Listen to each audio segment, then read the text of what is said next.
talk about bringing in big name talent. Now, CFA, if you don't know, they're known for bringing in big name talent. Yes. You've brought in Sean Big Sexy McCorkle, you brought in Efrain Escudero, you brought in John Howard, and Dennis Olsen. At the last event, you actually had those two face each other in the main event. Right. So is that something we can continue to expect from CFA going into the future? I know you said that you're bringing in Michael Miller to face Luis Baboon Palomino at CFA 05.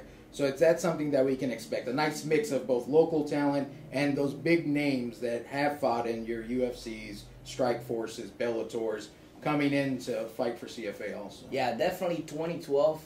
I think it's going to be, I'm sure it's going to be CFA's year, the year of CFA. We're going to blow up as a company. We have a lot of plans, a lot of big things lined up for next year.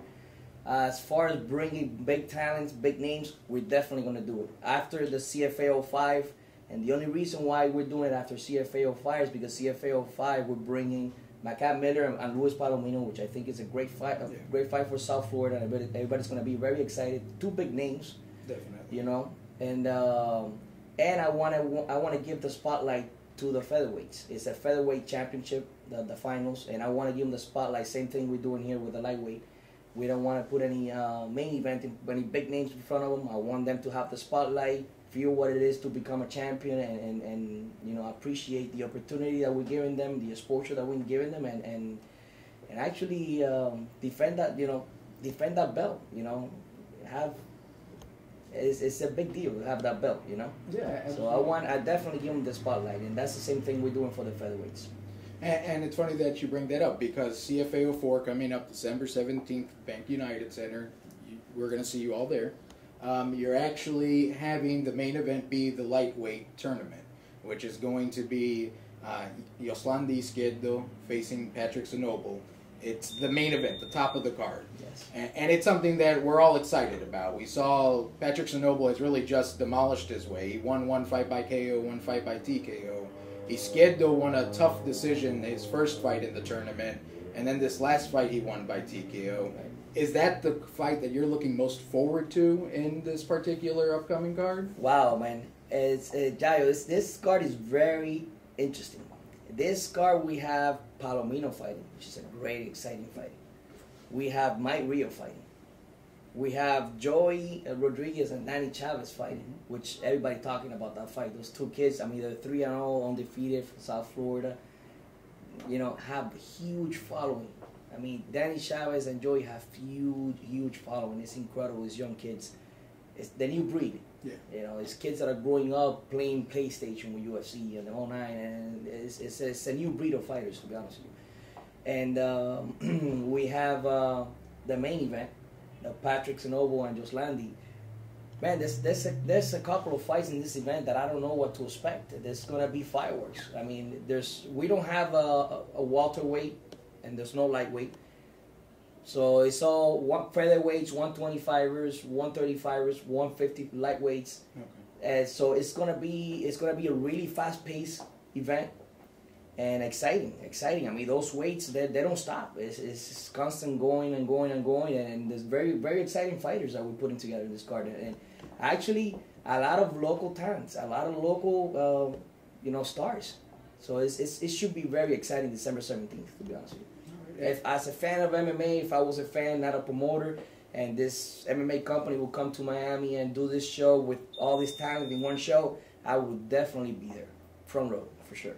And it's that talent and the fights that you're putting on that have really made CFA, what I would say, probably the biggest promotion in Florida in less than a year.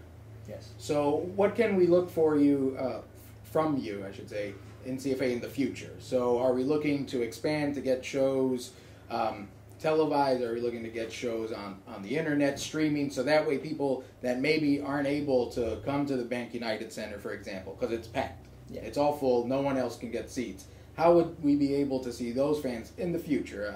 Maybe not this upcoming fight, but in 2012 at some point, do you have a plan to be able to put these things out so fans can see it?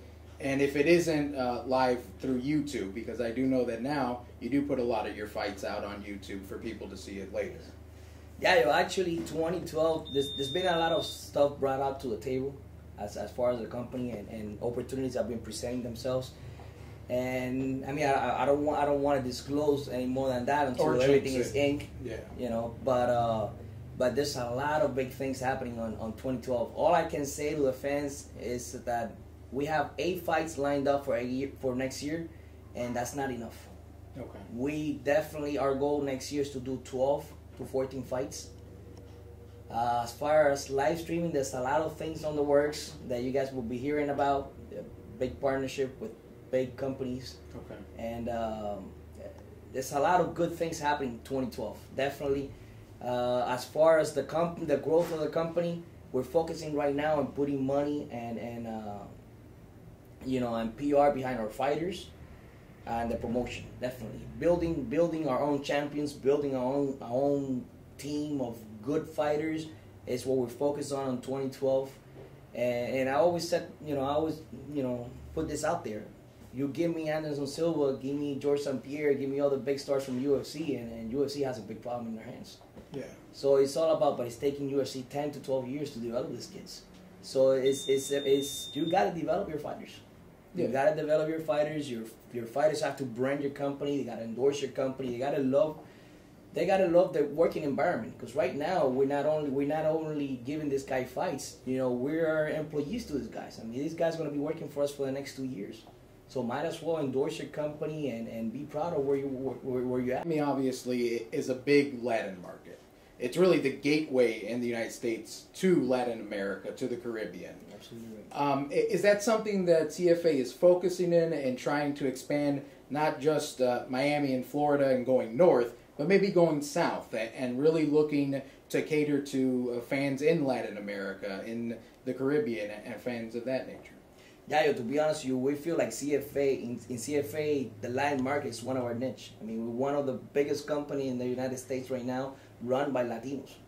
Probably the only MMA company with this magnitude run by Latinos, to be honest with you. And this upcoming fight, 80% of our fighters somehow have Latino background, so it's great. And I honestly, Latinos, they love the sport, man. They love the sport. It just hasn't been catered to them. It's fighting is in our bloodstream. That's what we do. We wake up every morning, we throw rocks at each other. It's what we do. It's in our bloodstream. And I think what's going to happen with MMA, to be honest with you, is the same thing that happened with boxing. Boxing was huge in the United States.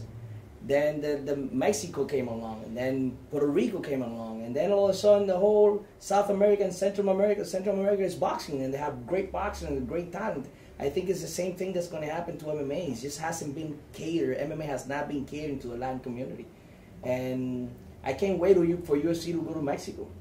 I'm dying to see those numbers. If you don't beat them first. If you don't beat them first. I mean, Brazil is the capital of MMA. It's hands down. They're looking for 100,000 people arena, stadium to do the next fight. Yeah. I mean, London is huge. Everywhere else is huge. Mexico, they take UFC to Mexico, it's gonna be insane. I think that Latin America is behind the sport. It just needs to be catered a little bit more to our market, and we're here for that. We're here for that, and there's a lot of what I mentioned earlier. We have a lot of surprises coming for 2012, and we are working on some big deals directly with the governments of these countries, and we're hopefully going to make something happen for 20. One final question, and for this one, I'd like you to look directly into the camera and talk to the CFA fans, the talent, everyone that's going to be watching this video. Where do you see CFA 5 years from now, and where do you see yourself 10 years from now as a promotion? Wow, that's a tough question, because everything is going so high speed in the sport of MMA, and MMA is such a young sport. 5 years, I don't know. I'm not sure about 5 years. I'm sure about the next year. Next year, 2012, it's going to be 3 big companies in the United States. 3 big companies in the United States, and we're going to be within those 3 companies. That I can guarantee you. That's by the end of next year. Okay. Well, fans, there you have it. This is the founder and CEO of CFA. You can hold him to all of his words. Next year, big 3. This is one of them. So if you're in Miami, you need to come out and support them because you want to say you were there at the beginning. George, thank you very much. Thank you, Dario.